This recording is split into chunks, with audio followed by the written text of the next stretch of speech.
Si Ate Yasi. Si Ate Yasi. Parang si Ate Yasi yung advice niya sa siguro, hindi parang advice, pero parang nasasabi niya lang minsan, or na-observe na. Na-observe, ako na-observe ko talaga, ikaw ba?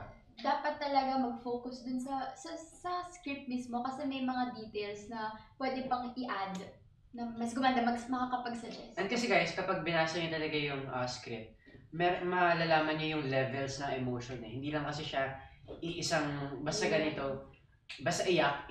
Hindi siya ganun, may iba't ibang levels talaga siya. So, ayun yung natutunan ko rin sa kanya. And ako, na-observe ko siya, sobrang aware niya sa paligid. Kasi, ultimo backshot, parang umiiyak pa rin talaga siya. Promise, kunento niya sa akin ng kahapon lang eh. May iyakan scene. Tapos, syempre, kapag sobrang iyak ka na, tapos, kasi nawala yung kapatid mo, parang yung shoulders mo medyo humihikbe, di ba? So, ito ko nung backshot, humihikbe pa rin talaga siya.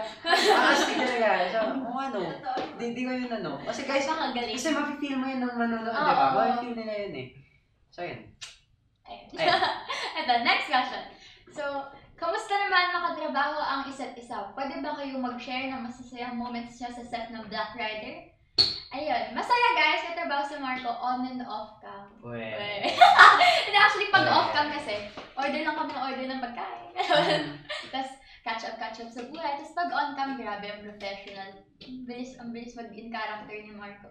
Pero wala, natatawa talaga ako sa kanya.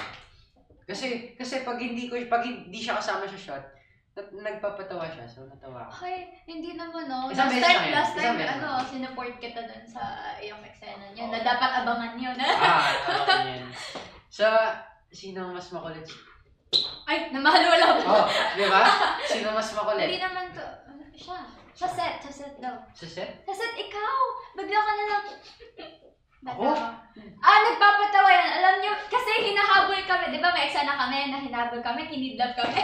Tapos, meron kasing aso dun. Sabang nag-ano kami, tumatakbo. Tapos sabi niya, pagkaligon daw namin wala na yung mga goons. Hinabol na ng aso. Sakto. Take na doon. Habang tumatakbo, ganito na yun. Natatawa ako kaya ginawa ko lang.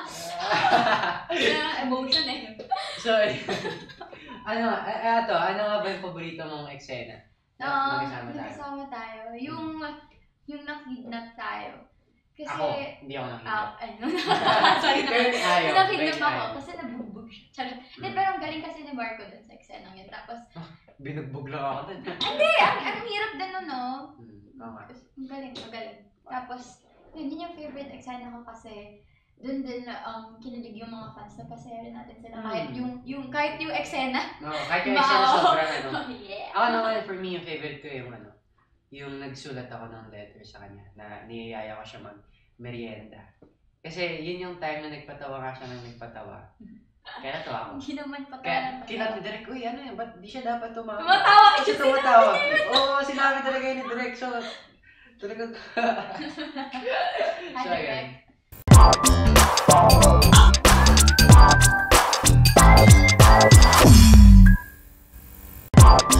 So,